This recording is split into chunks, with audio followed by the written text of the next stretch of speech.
Hello दोस्तों, कैसे हैं आप लोग। उम्मीद करता हूँ आप लोग बहुत अच्छे होंगे। मैं शिवम शुक्ला आप लोगों का विजन कोचिंग क्लासेस में स्वागत करता हूँ। तो आज हम पढ़ने जा रहे हैं इलेक्ट्रोस्टैटिक का मोस्ट इंपॉर्टेंट लेक्चर, जो भूल रहे थे हम लोग नेक्स्ट लेक्चर में जो आने वाला था, उसमें पढ़ना था मुझे अध्यारोपण का सिद्धांत। तो आज हम लोग पढ़ेंगे अध्यारोपण का सिद्धांत। अब अध्यारोपण सिद्धांत में क्या होता है, सबसे पहले हम ये जानेंगे अध्यारोपण सिद्धांत क्या होता है और बहुल आवेशों के निकाय में लगने वाला नेट बल। यानी निकाय क्या होता है। निकाय तो मैंने बताया था कि जिस पर हम स्टडी करते हैं वो निकाय होता है। अब एक ऐसे निकाय की स्टडी करेंगे जिसमें ढेर सारे आवेश होंगे, दुनिया भर के आवेश होंगे, और उन आवेशों में किसी एक आवेश पर कितना बल लगेगा। तो सबसे पहले हम ये जानेंगे अध्यारोपण का सिद्धांत होता क्या है। तो अध्यारोपण का जो सिद्धांत है वो ये कहता है कि अगर कोई निकाय है, निकाय में आवेश किसी एक आवेश पर कई आवेशों के कारण जो लगने वाला नेट बल है वो अलग अलग आवेशों पर लगने वाले बल के बराबर होगा। सपोज यहाँ पर ध्यान दो, जैसे मैंने ले लिया कि यहाँ पर एक आवेश है Q1, यहाँ पर एक आवेश है Q2 और यहाँ पर एक आवेश है Q3। सपोज मैं 3 आवेश ले रहा हूं। तो अब इस आवेश के कारण इस पर लगने वाला बल, इस आवेश के कारण इस आवेश पर लगने वाला बल का इसको मान लो F12। इस आवेश के कारण इस पर लगने वाला बल ये क्या हो जाएगा बेटा, F13।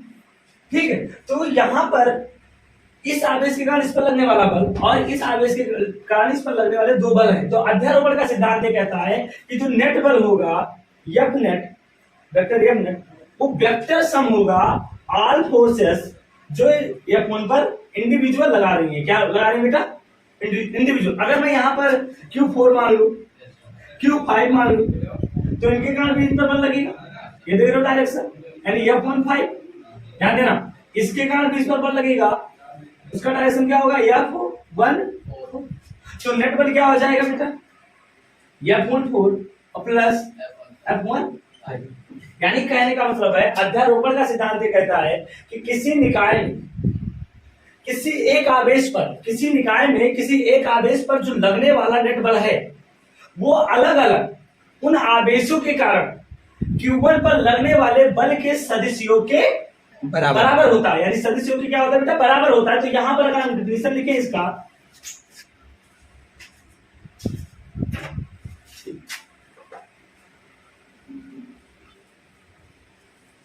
यहां पर देखो बेटा, तो मैं अगर अध्यारोपण का सिद्धांत लिखूं तो किसी निकाय में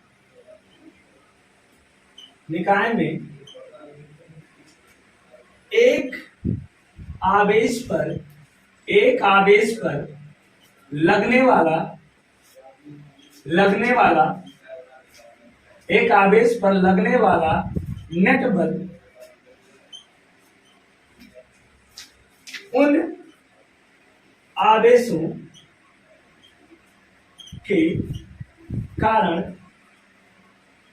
अलग अलग आवेश पर अलग अलग आवेश के कारण अलग अलग आवेश, तो उन आवेशों के कारण अलग अलग आवेश पर लगने वाले बलों के सदिश योग के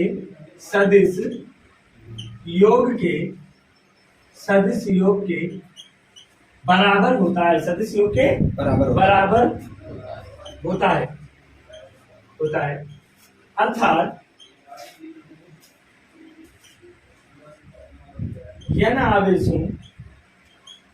अर्थात n आवेशों के निकाय में Q1 पर लगने वाला नेट परिणामी बल या नेट बल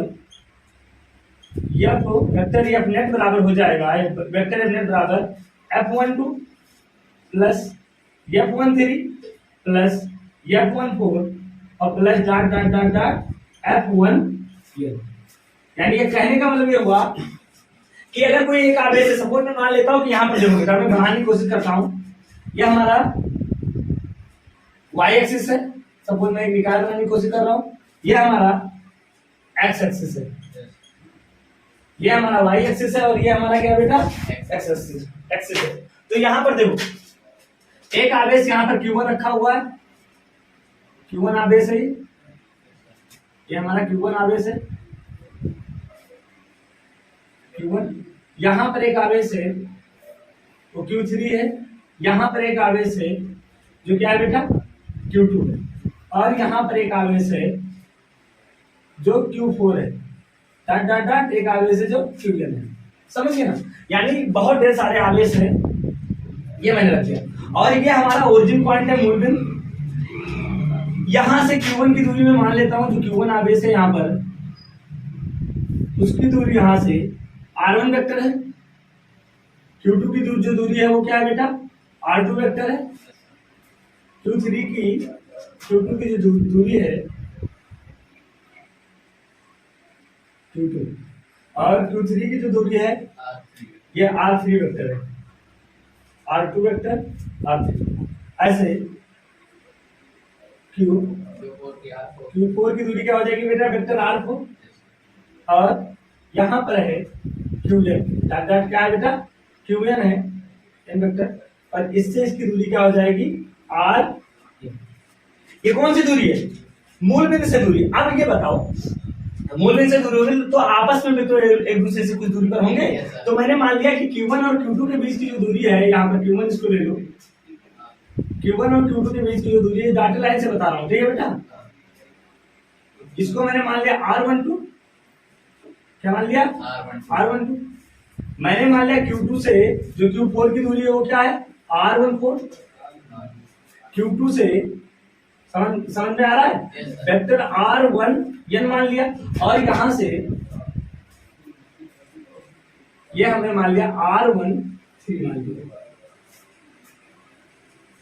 समझ गए, यानी ये दूरियां। अब मुझे बताओ, इस मैंने बताया था जो कूलाम बल होता है यानी वैद्युत बल होता है वो अक्ष के अनुदिश होता है, यानी जिधर जिधर जो आवेश रखेंगे जिस अक्ष पे रखे हुए हैं उसी के अंदर लगेगा। तो Q2 के कारण इस पर जो लगने वाला बल होगा वो कौन बल होगा बेटा F12, ये तो Q4 के कारण जो लगने वाला बल होगा Q1 पर लगेगा, ये दूरी होगी, ठीक है R1।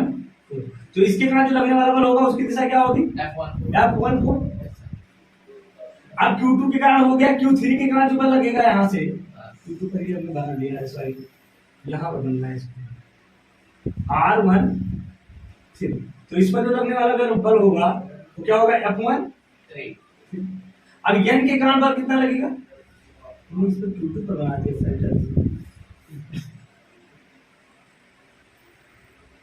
ये क्या होगा R1n। इस पर जो लगने वाला बल होगा वो किधर होगा बेटा वेक्टर F1। तो अब देखो, अब अलग अलग बल, अब यहां से लगाओ फ्रॉम फिगर, चित्र से देखो, चित्र से क्या हो जाएगा बताओ बेटा। F12 का मान क्या होगा वेक्टर F12 का मान 1/k मान लो, K Q1 Q2 बटा R12 का स्क्वायर, इसको हम मान दो R12 का स्क्वायर, R12 का स्क्वायर। यहाँ देखो बेटा, इस बल के जैसे देखो मैंने कहा यहाँ पर जो Q1 और Q2 इनके बीच की दूरी क्या है R12 वेक्टर है, समझ रहे। तो इसके कारण इस पर जो लगने वाला बल होगा F12 उसका मान क्या होगा Q1 Q2 बटा R12 का whole cube into R12 vector, ये तो वेक्टर फॉर्म है।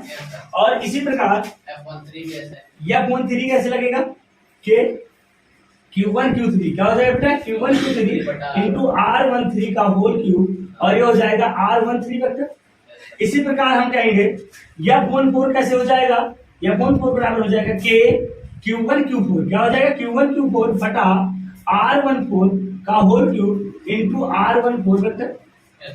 और डाट डाट अगर मैं बात करूं तो यहां पर लिख देंगे का मान F1n वेक्टर, तो इसका मान क्या हो जाएगा K Q1 Qn बटा R1n का whole cube into R1 vector.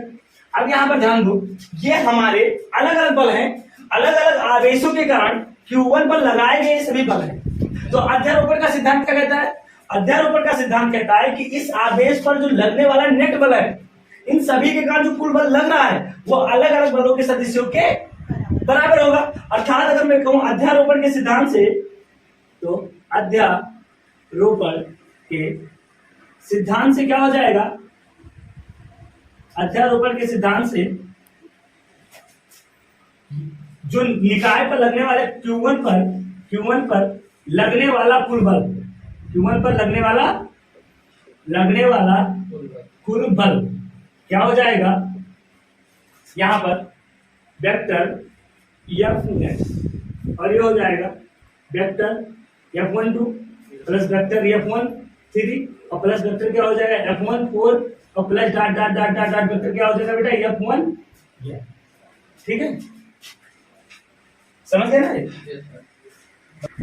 तो सबकी वैल्यू उठा के रखो, क्या करेंगे हम लोग, सबकी वैल्यू उठा के पुट करो। तो सबकी वैल्यू जब रखेंगे तो F वेक्टर F नेट बराबर क्या आ जाएगा, वेक्टर F नेट बराबर के Q1 Q2 बटा क्या हो जाएगा बेटा R12 Q इंटू क्या हो जाएगा R12 वेक्टर प्लस क्या हो जाएगा, सबकी वैल्यू रखने के Q1 Q2 बटा R13 Q और यहाँ पर R13 वेक्टर प्लस क्या हो जाएगा के Q1 Q4 बटा R14 Q into R14 vector और plus dot dot dot dot dot plus क्या हो जाएगा के Q1 QN upon R1N Q into R1 vector.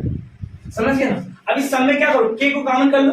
yes, तो K को अगर हम K और Q1 दोनों कॉमन हो रहे कि नहीं हो रहे, तो यहां से हम अगर K कॉमन कर ले तो हमारे पास जो बचेगा वो क्या बचेगा Q1 Q2 बटा R13 Q R12 Q into R12 vector plus क्या हो जाएगा Q1 Q3 R13 Q into R13 vector और प्लस क्या हो जाएगा बेटा plus Q1 Q4 upon R14 Q into R14 vector और plus dot dot dot dot क्या हो जाएगा plus Q1 R1N Q into क्या हो जाएगा R1N वेक्टर।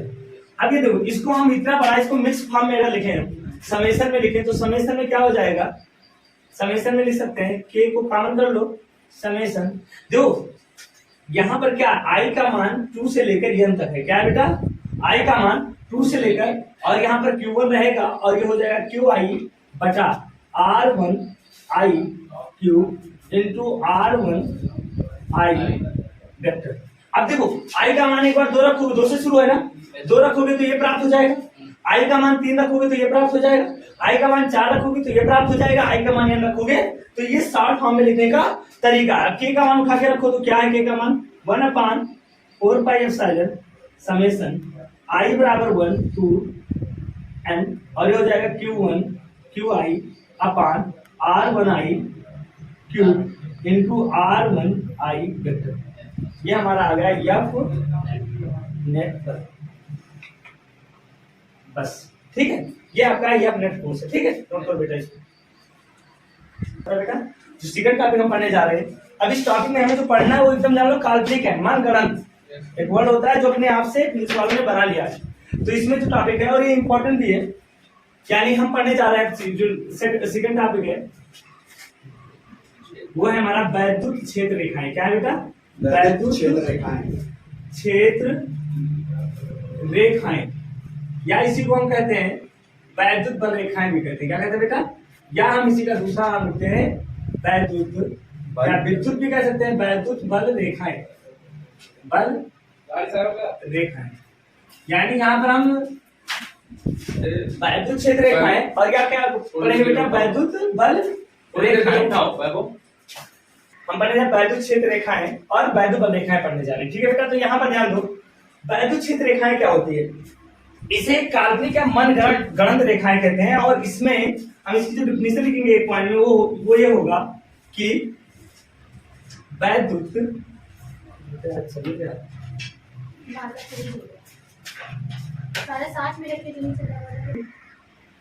बल रेखाएं, वैद्युत बल रेखाएं एक काल्पनिक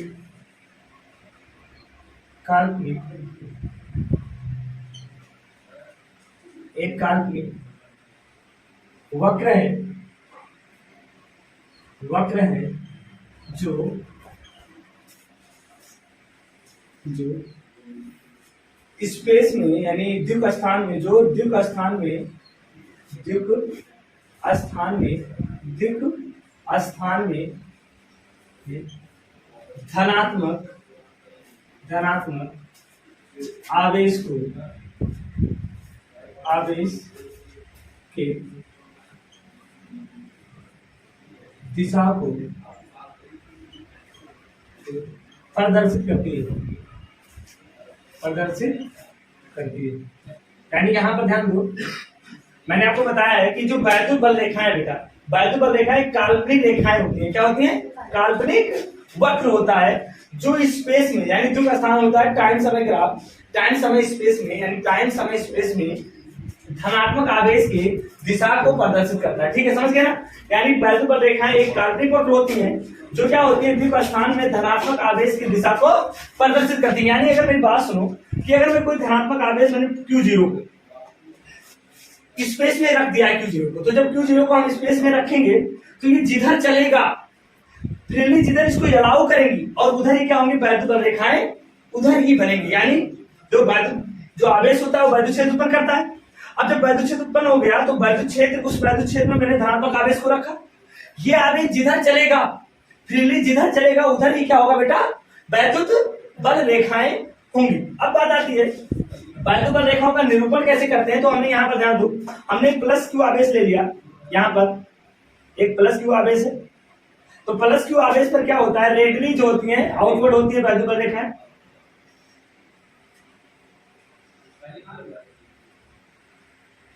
रेडियली आउटवर्ड, हाँ रेडियली आउटवर्ड होती है। यानी पॉजिटिव चार्ज जो होता है इससे वैद्युत बल रेखाएं बाहर की ओर ऐसे निकलती हैं, और अगर निगेटिव चार्ज हम ले लें, निगेटिव चार्ज, तो इस पर बल रेखाएं क्या होती हैं बेटा, अंदर की ओर रेडियली इन्वर्ट होती हैं। क्या होती है बेटा, रेडियली इन्वर्ट होती हैं वैद्युत बल रेखाएं। यानी निगेटिव चार्ज की तरफ टुवर्ड्स होती हैं और पॉजिटिव चार्ज के लिए क्या होती है, आउटवर्ड होती है वैद्युत बल रेखाएं। समझ गए ना? निगेटिव चार्ज के लिए टुवर्ड्स रहेंगी और पॉजिटिव चार्ज के लिए क्या होंगे बेटा, आउटवर्ड रहेंगे। यानी यहाँ पर अगर मैं बात करूं तो निगेटिव चार्ज है और ये हमारा क्या है बेटा, पॉजिटिव चार्ज है। अब आपको यहाँ ध्यान देना है कि वैद्युत बल रेखाएं शुरुआत में क्या हुआ था, वैद्युत बल रेखाओं में जो पहला रिप्रेजेंटेशन माना गया था वो ऐसे बनाया गया था कि जैसे ये प्लस क्यू आवेश है तो इससे वैद्युत बल रेखाओं को निकाला गया तो सबसे पहले बड़ा वेक्टर फिर छोटा, यानी पॉजिटिव चार्ज के लिए जो होती है बल रेखाएं ये आउटवर्ड होती है और निगेटिव चार्ज के लिए जो बल रेखाएं होती है वो इनवर्ट होती है। स्टार्टिंग में क्या हुआ था, जो स्टार्टिंग की बात आई थी, यहाँ पर ध्यान दो, हमने यहाँ पर प्लस क्यू लिया बेटा, तो पहले ऐसे बनता था, फिर ऐसे यानी ऐसे वेक्टर बनते थे,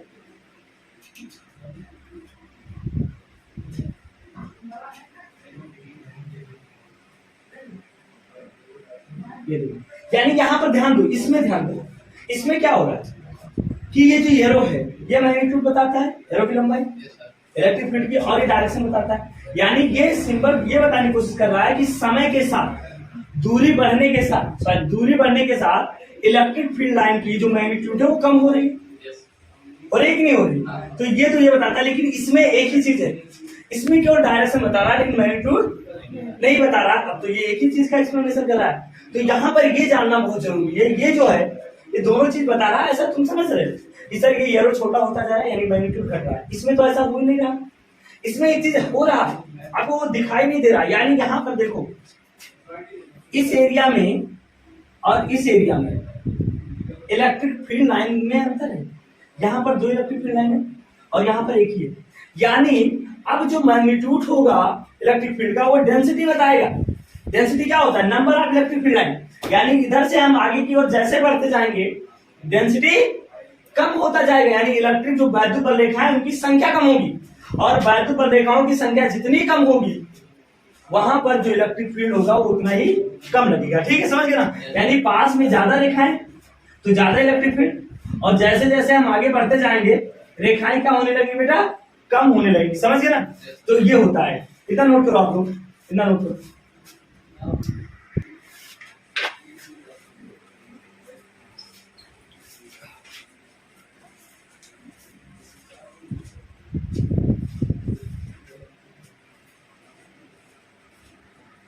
यानी मनगढ़ंत रेखाएं हैं जो किसी भी स्पेस में, टाइम स्पेस में, यानी स्पेस टाइम रीजन में अगर हम कोई पॉजिटिव चार्ज रखते हैं तो वो जिधर चलेगा फ्रीली, जिधर चलने के लिए कोई निर्देशित करता है उधर ही इलेक्ट्रिक फील्ड की रेखाएं होंगी।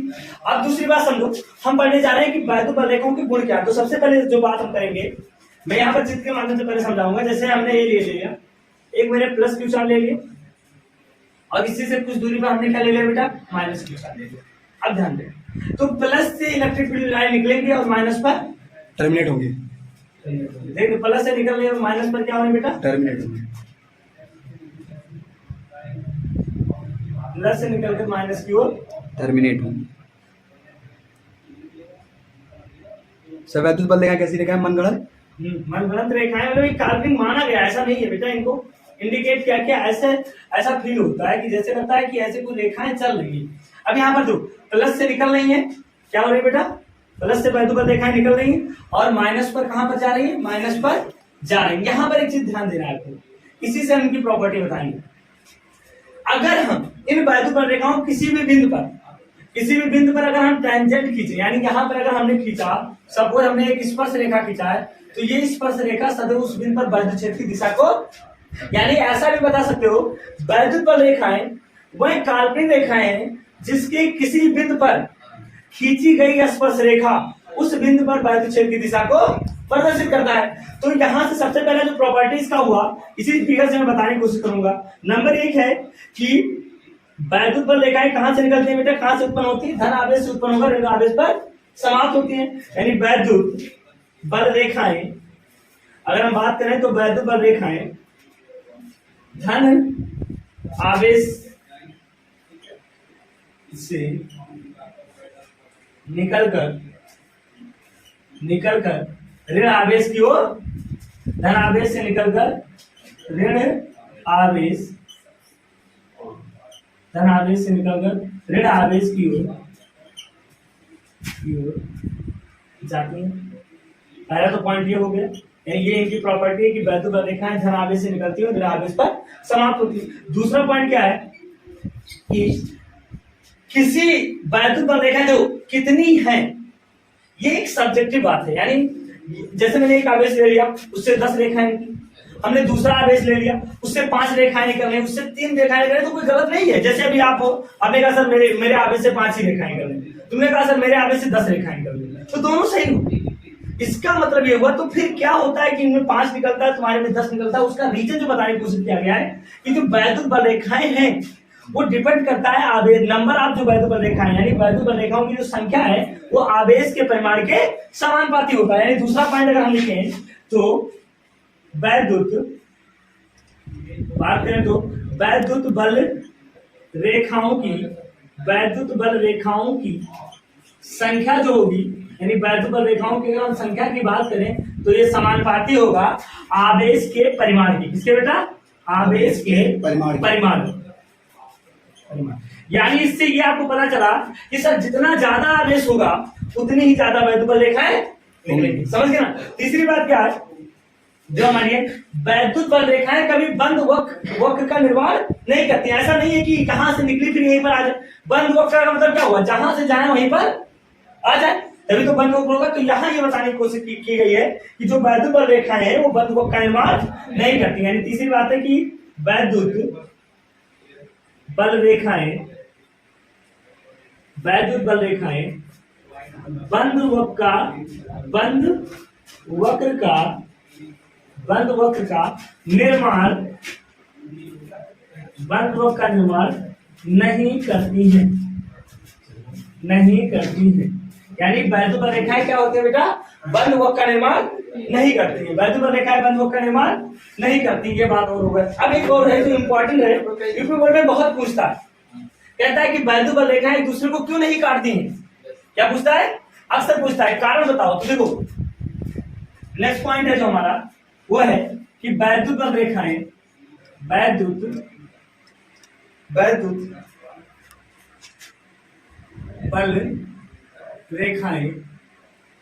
बल रेखाएं एक दूसरे को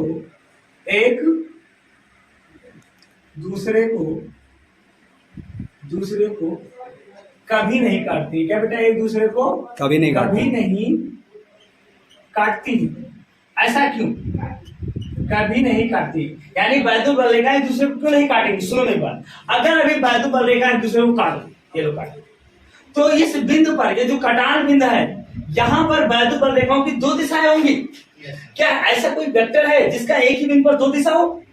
तो असंभव हुआ ना। इसका मतलब ये हुआ कि अगर बैतुल बल रेखा एक दूसरे को काटती है, यदि वह काटेंगी तो कटान बिंदु पर बैतुल क्षेत्र की दो दिशा बनेगी, जो कि क्या है बेटा, असंभव है। क्या बताओगे? यहाँ पर ध्यान दो कि नहीं काटती हैं, कभी नहीं काटती हैं, यदि में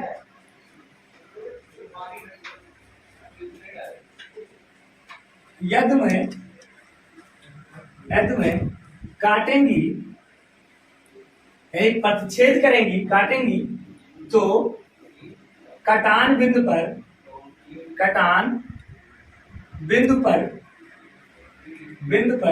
वैद्युत क्षेत्र की दो दिशा होगी, जो कि क्या है बेटा, जो कि असंभव है, यानी जो नहीं हो सकता है, यानी जो कि क्या है बेटा, असंभव है। तेरा जिंक खत्म हो गई, बताओ कहाँ है? मिल नहीं रहा। जो कि क्या है बेटा, असंभव है, असंभव। ध्यान दो बेटा, जहां पर बैतुल बल रेखाओं की संख्या अधिक होती है, यानी जहां पर बैतुल बल रेखाएं जितना ज्यादा होंगी, वहां पर बैतुल क्षेत्र उतना ही तीव्र होगा, यानी प्रबल होगा, यानी बैतुल क्षेत्र की तीव्रता अधिक होगी। इसका मतलब ये हुआ कि अगर हम किसी आवेश से, कोई आवेश सपोज हमने ले लिया, इस आवेश, जैसे यहाँ पर देखो ये आवेश है, इससे बैतुल बल रेखाएं निकल रही हैं, ऐसी बहुत ढेर सारी बैतुल बल रेखाएं निकल रही हैं। तो यहाँ पर आप अगर देखोगे तो ध्यान दोगे कि सर इस रीजन में, इस वाले रीजन में बैतुल बल रेखाओं, अगर मैं यहाँ पर ऐसे एक रीजन बना लूं तो यहाँ पर कितनी रेखाएं? तीन। लेकिन अगर वही रीजन इधर बना लूं तो एक। इससे ये पता चल रहा है कि आवेश से दूर जाने पर बैतुल क्षेत्र की तीव्रता घटती है, लेकिन कभी जीरो नहीं होती। यानी इसका मतलब ये हुआ कि बैतुल बल रेखाएं इन्फिनिटी तक जाती हैं, अनंत तक जाती हैं। फिजिक्स के कारण बैतुल बल रेखाएं कहां तक जाती है बेटा? इसको मैंने मान लिया E2 और इसको मैंने मान लिया E1। अब यहाँ पर कौन ज्यादा होगा बेटा? E1 is greater than E2, क्योंकि यहाँ पर बैतुल बल रेखाएं ज्यादा है, यहाँ पर बैतुल बल रेखाएं क्या है? कम है। अब ध्यान दो, बैतुल बल रेखाओं की किसी भी बिंदु पर, अगर कोई बैतुल बल रेखा है, उसके किसी बिंदु पर स्पर्श रेखा खींचते हो आप, तो वहां पर क्या होगा, उस बिंदु पर बैतुल क्षेत्र की दिशा को प्रदर्शित करती है कि बैतुल क्षेत्र की दिशा क्या है। और दूसरी बात क्या है, बैतुल बल रेखाएं सदैव धन आवेश के चलने की दिशा को प्रदर्शित करती है कि धन आवेश किधर चला है। और ये बताओ, जहां पर धन आवेश चलेगा वहीं पर तो बल लगेगा। अब इस बात को ध्यान दो, आपने आज जो पढ़ा है कि बैतुल बल रेखाएं क्या होती है, एक बार बता देता हूं। बैतुल बल रेखाएं काल्पनिक रेखाएं होती हैं, जिनके किसी भी बिंदु पर अगर हम स्पर्श रेखा खींचे तो उस बिंदु पर बैतुल क्षेत्र की दिशा को प्रदर्शित करती है। दूसरी बात हमने बताई कि जो बैतुल बल रेखाएं होती हैं वो एक दूसरे को कभी नहीं काटती हैं। अगर वे काटेंगी तो कटान बिंदु बैतुल क्षेत्र की दो दिशा बनेगी, जो कि असंभव है। तीसरी बात है, बैतुल बल रेखाएं कभी बंधुक का निर्माण नहीं करती हैं। चौथी बात कि जो बैतुल बल रेखाओं की संख्या है, यानी आवेश के प्रमाण के समान बात, यानी आवेश जितना ज्यादा होगा बैतुल बल रेखाएं उतनी ही ज्यादा होंगी। समझ गए ना? तो ये थे बैतुल बल रेखाओं के गुण। और तीसरी बात है जो लास्ट में बताना चाहता हूँ कि बैतुल बल रेखाएं सतत होती हैं। क्या होती है बेटा? नेक्स्ट पॉइंट अगर हम बात करें तो बैतुल बल रेखाएं क्या होती हैं? बैतुल बल रेखाएं सतत होती हैं।